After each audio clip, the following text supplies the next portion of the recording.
कुटुंबातले लोक आम्ही कधीही हिच्या राजकारणाच्या डायसवरती येत नाही किंवा तुम्ही पाहिलं असेल की आम्ही तिच्याकडं, कारण ती सक्षम असल्यामुळे आम्ही कधीही तिला कुठली मदत किंवा काय असल्या काही प्रकार नसतो, तिचं सगळं चालू असतो.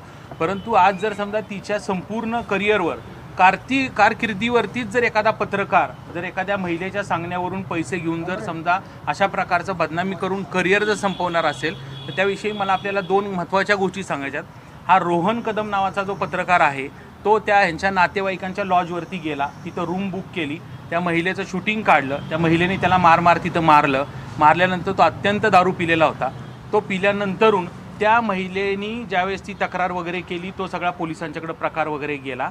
त्यावेळेस तो त्या जे लॉजिंग बोर्डिंगचा मॅनेजर आहे त्याला तो काय म्हणतो, त्यांनी ते स्टेटमेंट पण दिले मॅनेजरचा की हे रुपाली पाटलांच्या नातेवाईकांचं लॉज आहे, त्यांना बोलवा.